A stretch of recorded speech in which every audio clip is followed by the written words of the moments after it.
Hey everybody, got another first look prototype here for you today. And once again, Ember's taking your feedback and they're listening.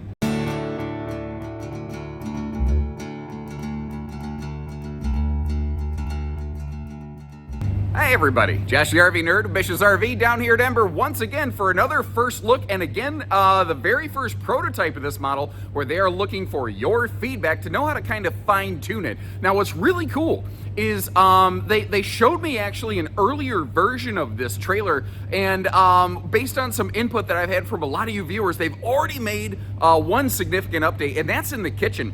Almost every manufacturer who makes this floor plan, they do this like harsh cutaway kitchen countertop. But if you notice, Ember took your feedback and they listened, and they actually reordered a new countertop and readjusted all the cabinetry under the television so that it's just fully straight, squared off, and it provides just crazy good counter space in a trailer that I think a lot of people consider half-ton towable. Tip to tail, it's right about 30 foot on the nose, but the amount of extra storage that you get below that, and just the total rectangular prep space, because our society works on rectangular functional space, not weird triangular trapezoidal space. I love that they continue to listen to feedback and implement it into their trailers here. Now, they've done a couple things that I think are interesting, and I have a little bit of feedback on, but as we go, I want to point out, again, kind of the good, the bad, the ugly, with everything in between, including a couple things that are prototype features that might change. But if you're not familiar with the E-Series here, this is basically, I guess you would almost consider where the, even though it's the newest member of their family, it's sort of where Ember begins, and then everything builds up from here. Like Touring is just an E-Series Plus, but this thing has a giant 8-foot rear mega dinette. There's storage all the way below it. I love how they've included a flip-flop shop right into that thing, a place to kick off your shoes, you know. The TV can pivot around for some easy viewing. You do have a true queen bed in a private bedroom, so there's a lot of good qualities there. And today we're looking at it with their optional solar and inverter package, and we're gonna dive through all this in nitty-gritty detail. If you like how we get down here and get you the first look at these things, make sure you hit that subscribe button. Let's get going. Now, I'm starting outside of my normal order of operations. We're actually standing up here in the bedroom because there is one thing. The supplier sent them the wrong door for this prototype. They sent them a door with a window, but no privacy shade. Well, we're in the bedroom, the number one place you want privacy. So that will be at least prepped for a shade. I wouldn't be surprised if it actually included it. I do like that little handle right there, though. There's some people with maybe bad knees that do need to kind of walk backwards out of the thing, so that makes sense. But we'll get back up here in just a minute. First of all, working our way back here. This is not an original floor plan. I do think it's a pretty solid execution of it. One of the things I want to hit on first, though, is the fact that this has an 18,000 BTU air conditioner. Ember was actually, as far as I know, the first manufacturer to use this new, what's it called, Furrion Chill Cube or something like that. And it's not a ducted air into the living room. It's a direct dump into the living room to maximize the output. It's also shockingly quiet. But if I back up a little bit, what's cool about this air conditioner is it does allow for an AC duct run off of it, one at least, and they do duct the air conditioning up to the bedroom and bathroom. That way, you know, you're not sweating it out at night. Now, between the lighting package, the light colors, and the fact that this has an abnormally tall ceiling, it looks and feels huge in here, even though it's still an 8-foot traditional wide body. Well, 8-foot wide traditional width body. Sorry, I phrased that awkwardly. 8 foot is standard body in the RV industry, but it's 4 inches taller than the average bear. It's 6'10" from floor to ceiling panel inside, which is uncommon. And by the way, if you are going to do a little boondock dry camping, you want to make sure that your battery's Maxwell House good to the last drop, you can always turn off individual lights. The lights are also on a dimmer switch, which I think is kind of cool. You'll notice in the bedroom, you saw that big, like, rain sensing type vent fan. There's a different style of max air fan in the bathroom, but then there's another big fan here in the living room. And that's the thing. Like, I'll often refer to the E-Series here, because it is accurate, as it's the basis of the Ember family of campers. But the fact is, it's still pretty swanky. And I think people make the mistake of saying, okay, what's a manufacturer's base level trailer? So they presume that's entry level. Now, often that is actually a fairly safe presumption, but it doesn't really apply in this case. If you look at the features this one has, it's actually loaded up pretty nicely. Like over here, we've got heat massage theater. I I'm wondering, because that is technically a slight toe kick slide, even though you'll never toe kick it because it's all seating and refrigerator. I don't know if a hide-a-bed is going to be available there. There's enough space for a hide-a-bed, but with that little bit of like 2-inch level exchange, I don't know if that will work. So if that's an important question, call our team. We can verify that for you. But you do have a nice little phone charger built right into that, which is something I enjoy. And this is me being nitpicky, and it doesn't even show up on camera as well as it shows up in real life. I wish there was one light under those overhead cabinets, because my camera will do its best to kind of lighten that area up so that you can see it. In person, it's a little darker there, and I don't know that I necessarily love that. What's funny is back here under the overhead cabinets above the dinette, they did put lights. So it's not that it's necessarily impossible. I just, maybe I don't understand the reasoning. Now, you might have noticed, too, this is carpetless and ventless flooring, so it is going to be an easy cleaning, pet-friendly, there we go, kind of situation. And again, that little flip-flop shop shoe garage right by the door. I love it when manufacturers do that. It's so handy. It's so incredibly handy. Anytime I see a manufacturer do that, I give them credit. Now, one of the things that is up for consideration on this RV is the style of dinette. Not necessarily like it's planned to be a U dinette always. That's really their goal, but rather the table leg support. So what they've got here, it's very similar to like Transcend, and I think I don't know, maybe Heritage Glen Hemisphere is doing something like this now, but it's one of these table legs. It's very sturdy, very stable. It telescopes up and down. It's more like a marine style table.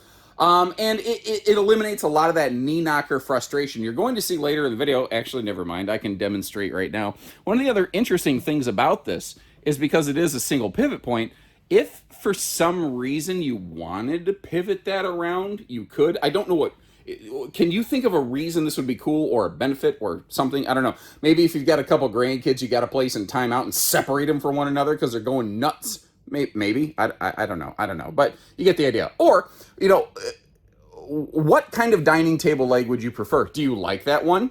Would you like something that allowed that table to free float? Because then you'd be able to pull the table over in front of the sofa. You'd more easily be able to use the rear dinette like a giant rear wraparound lounge, which can be very handy on like your, game day situation. And speaking of that, up top over here, that is a 12-volt smart TV, and it can pivot around. Now, I've asked this question 100 times before, and I'm going to keep asking it until more and more manufacturers start figuring it out. With this having an extra tall 6'10" ceiling, would you like that TV to be able to drop down? Or, let's spitball this idea. What if that TV could actually be mounted like 6 to 9 inches above the countertop right there on the wall? Kind of like motorhome style.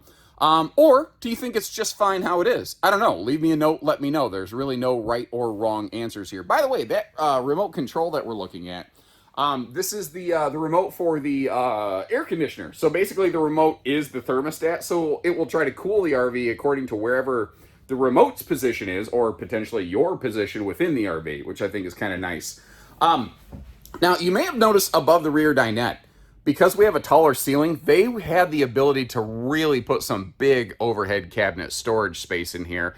But you might notice this one has exceptionally big overhead cabinet storage space, because with an extra tall ceiling, they don't ceiling mount their microwave, basically. Instead, what they have down here is the ultimate wombo combo air fryer convection microwave oven. Now, not having a traditional propane oven freaks a lot of people out. The fact is, with very few exceptions, basically anything you could cook in a propane oven in an RV, you could cook in a convection air fryer oven. The trick is, that is not propane. That is 110 household power only, and it sucks some juice. So, if you're planning on boondocking off-grid, and that may not necessarily be your favorite thing. But look at this.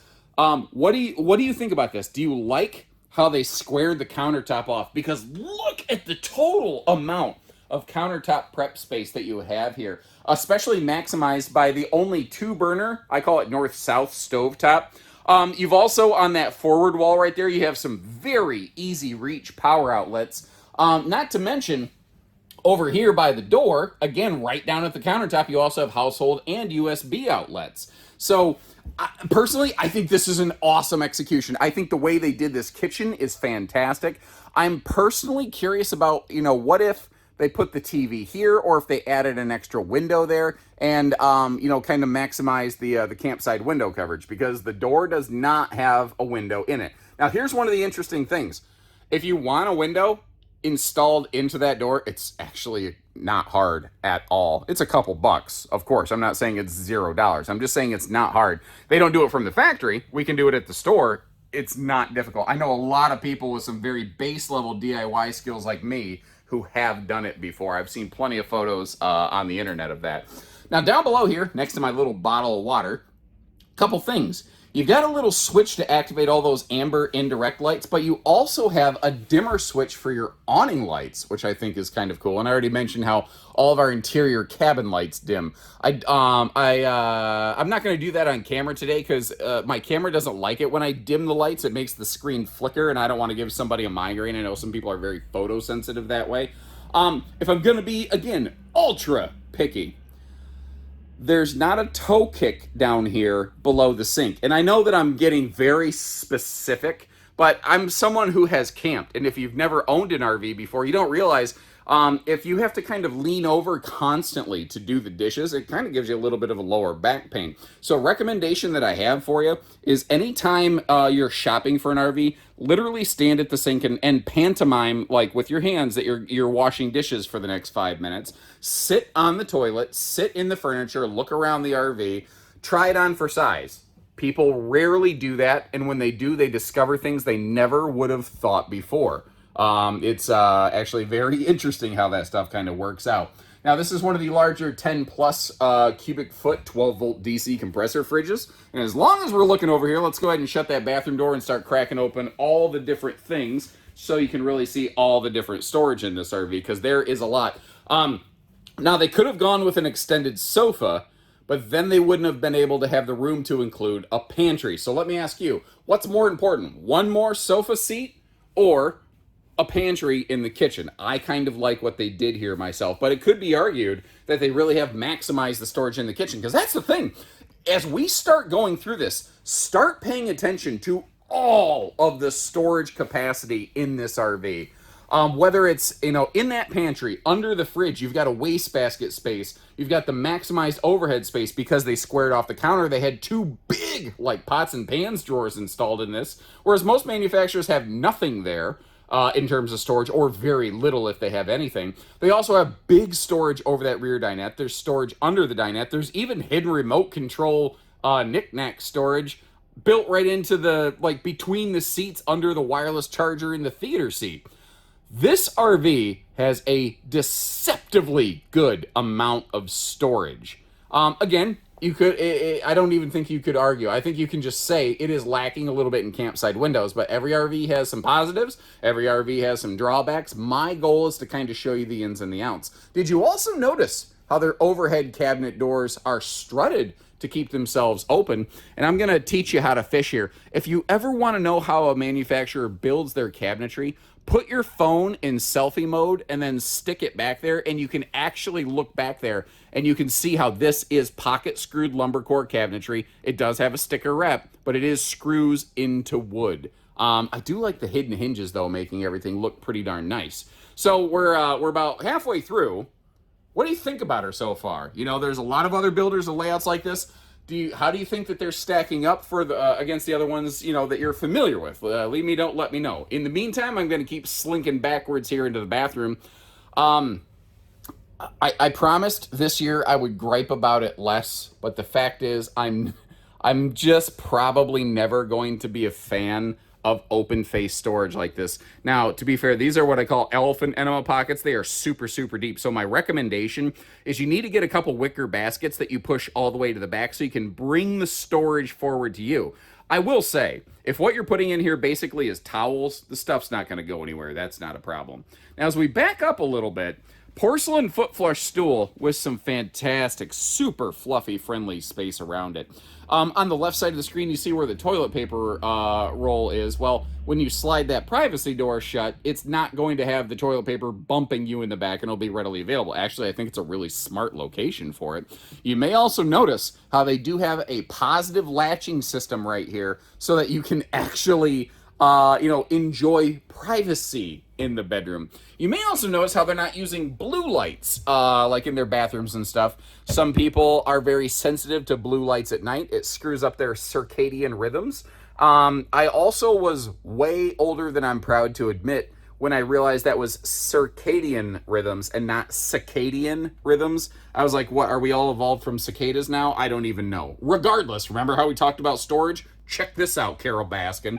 There is 6'10" floor to ceiling of storage over there in that just gigantic extra linen. So you have space for linens. You do still have enclosed space for either extra towels, extra overflow clothing, I don't know, overflow kitchen stuff, which sounds weird, but like, you know what? I've seen people turn some of their overflow bathroom storage into like canned goods storage. It sounds weird, but it works fine.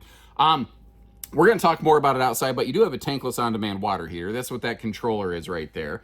The sink being plastic and a basic faucet, those are my biggest gripes in the bathroom. But again, I hope you appreciate how I'll go out of my way to share good, bad, ugly with everything in between. That being said, because they went with a big storage medicine cabinet, I'm not sure they really had an awesome opportunity for like a high-rise faucet or something right there. So it's just kind of one of those tricky sort of things. It's just gonna be what it is, I suppose. Working our way around here, I like that extra handle on the right-hand side. Kind of like we saw for the bedroom door, just to give you something to grab onto when you're making the slippery exchange from the shower to the main floor. And I'm a little over 6'1". I'm wearing some thick-soled shoes right now. And I've got plenty of headroom above my head inside that thing. That 6'10" ceiling is something I absolutely love. Now, I mentioned they have a different kind of max air vent fan here in the bathroom. Basically, it has its own roof vent cover built right onto it. Now, working our way up front, this is the same bedroom and bathroom, by the way, as the 24RLD, which is ironically a rear kitchen model. I'm going to keep grinding on them about that until they finally change the RLD model number to something that makes more sense, because I think this RV should be called the RLD, a rear living dinette. Doesn't this feel a lot more like the RLD anyway? But it's the same bedroom and bathroom. It's just a different living room configuration. Again, you've got power vent fans, an enhanced variety at that, in every single room. And remember, you will not have the exhibitionist bedroom door in one of these. You will have at least prep for a window shade. I think they're actually including a window shade. But that's kind of the thing. Why are they doing that in the bedroom and not in the living room? Like, if I'm being picky and I'm being fair, if there's one place that I'd be a little more okay with having a window, it would be the living room. If there's a place that I want maximized privacy and no window, it would be the bedroom. Am I wrong about that? Anyway, this is a true queen bed, by the way. But one of the other things that I like is how they have those headboard power pockets. Let me get you up close and personal there so you can take a little bit of a look around.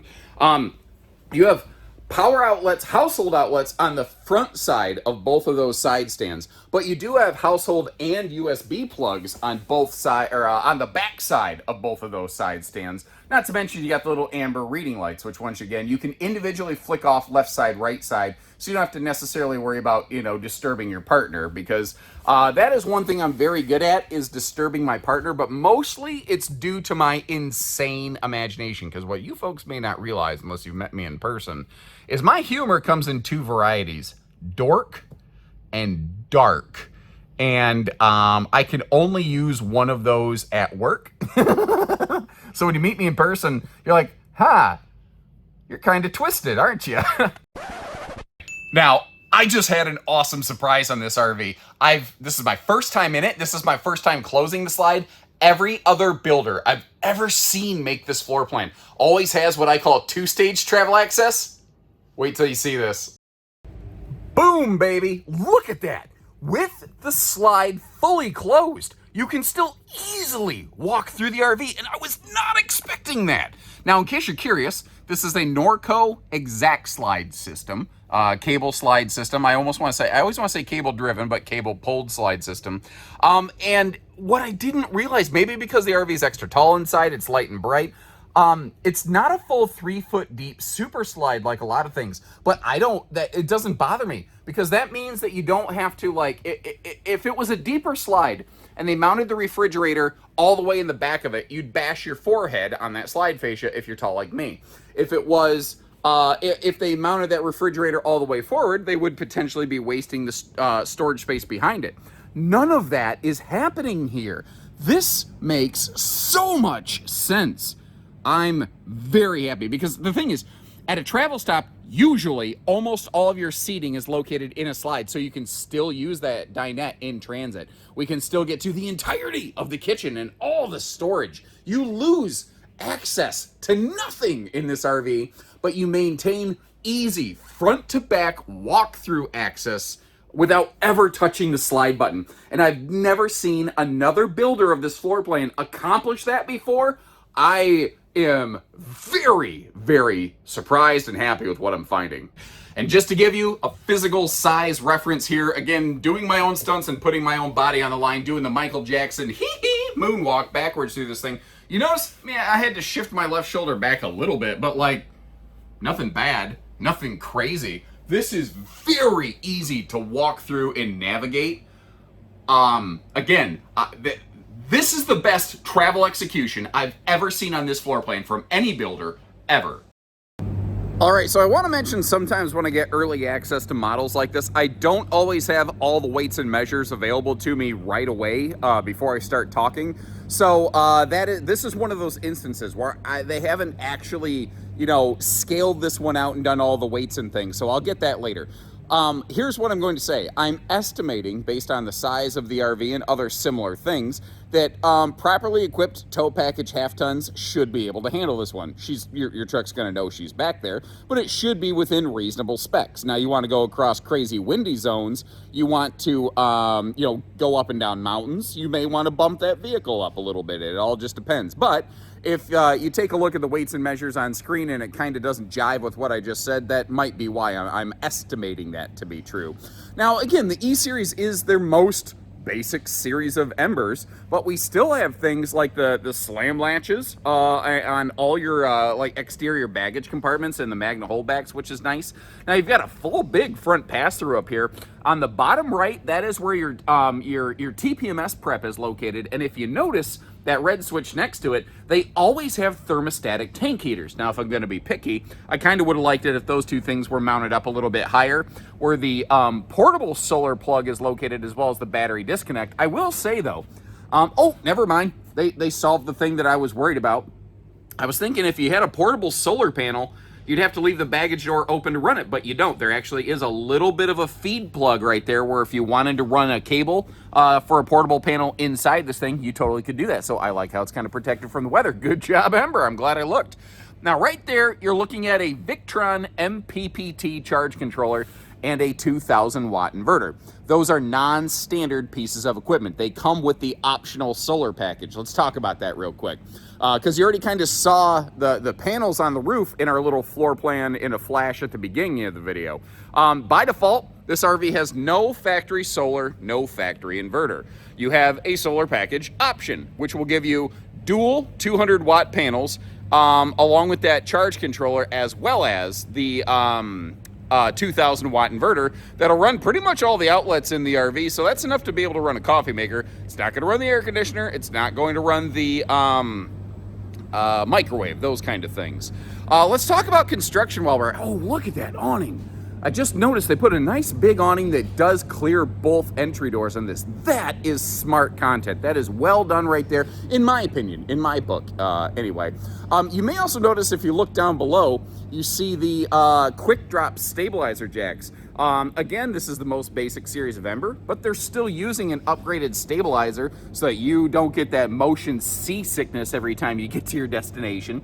And again, we already talked about how this thing has holding tank heaters. Now, the switch was inside the compartment. So how do you know if they're on or off? Well, you flick them on, and basically you can set it and forget it like Ron Popeil, baby. Does anybody even remember Ron Popeil at this point? My references are getting aged. They're thermostatic, so until it becomes 40 degrees basically in the underbelly, they don't even turn on. They just sit there and go, no big deal. And then they turn on when you need them. Now, I would personally probably still turn them off when I'm not using them. That's just me. But in theory, you kind of don't need to. I still would. We're going to talk construction. The roof of this is what is probably going to commonly be referred to as stick-built. It's a very solid snow load walk-on roof. It's a very industry common roof production kind of method here. Your sidewalls are laminated. They are single layer Asdel. They're Asdel on the exterior layer. That's one of the differences between E-Series and its big sister Touring Edition, which is dual Asdel. It's also still running Goodyear Endurance radials, although you won't notice on the E-Series any sort of enhanced specialized suspension package or anything like that, whereas again, Touring Edition, you will start to see those nicer features to soak up that road violence going down the road. Now your floor construction, it's interesting. It's actually a Asdel bottom layer on the floor construction with a wood top layer. And obviously, you know, all your structure in between. It's not just 2 layers. But one of the reasons they do that is to create like a moisture barrier between the outside to the inside. But again, E-Series is a little more price sensitive than Touring Edition, so they don't go dual Asdel. That's some of your different factors here. Now, a lot of manufacturers are prepping for the ladder that we're looking at right here, but very few of them actually include it straight from the manufacturer. And you know what? As long as we're looking up this thing, it's been a little while. Why don't we go up here and get high on campers? And again, we already kind of saw up here earlier, but normally those solar panels would not be there. That is part of the optional solar package that you get on these pair of 200-watt panels. Now, the roof vent back here for the bathroom, if you look at it, you can see those little cleats, you know, little hooks or loops basically sticking up. If you wanted to add a roof vent cover to that, you could, without ever having to screw anything into your roof, which is something that could screw up your warranty. So it's kind of nice that if there's a couple little upgrades you want, but you don't want to go full Touring Edition type features, this is a series that can save you a lot of money, still give you a lot of that nice big space, the taller ceilings, a lot of those touring features, almost identical body construction, still get you the good tires. And then if you want to just add a couple little things here and there that it's prepped for, it's something that you could do preferentially without dinging the price tag totally too hard. And if you want to add things like cameras or the roof vent covers or something like that before you take home, we can assist you with all that stuff. But again, it's nice that you can do those things without screwing up your factory warranty. As I was getting off this thing, I noticed, like, a lot of RVs, I've been on a lot of roofs, and I find a lot of bubbles in the roof membrane, and man, I'm not seeing any of that here. This looks absolutely fantastic in terms of final finish here, and this is just prototype number 1. And there's that backup camera mount I mentioned there. Now, if you're looking at an RV, like an older used RV even, or some new RVs, you don't specifically see prep points for a backup camera or side cameras. That stuff is actually still very easy to add. There's little upfit kits from the manufacturers that, frankly, it doesn't really cost anything different than just having the pre-prep there. The prep is there, I think, mostly just to give people something to talk about. 300-pound rated accessory hitch on the back. As we back up here, you may notice how you've got the white elements in the taillights, as well as, I don't know if you caught on to the nose of the trailer, there were some extra marker lights and some, like, Sir Mix-a-Lot doubled up marker lights at the top corners on the back. This still has a turn signal safety lighting system, which I think is cool. But a couple more key details, and then we'll let you go here. I guess you can go anytime. You know, I can't tell you what to do. Basic level enclosed docking station, but that's where your cable hookups, your, outside shower, all that's going to be. You also have a tankless on-demand water heater right there, so you can take some back-to-back hot showers. But one last thing I want to leave you with here before we wrap ourselves up. Thankfully, this model, it is a single-headed sewer monster. But you might have noticed it does not have a rear bumper. So where do you store your sewer hose? Right there. They give you the perfect little belly tube place for it. And up front here on the trailer, I don't know if you noticed, but the spare tire is actually located under it, but right at the front of the RV. I'm always kind of curious. It seems like no matter where a manufacturer puts a spare tire, if someone says it feels like it's in the wrong spot. And I think that's because different people camp different ways. In your opinion, what is the best location for a spare tire on an RV like this? I'm not sure, I don't know.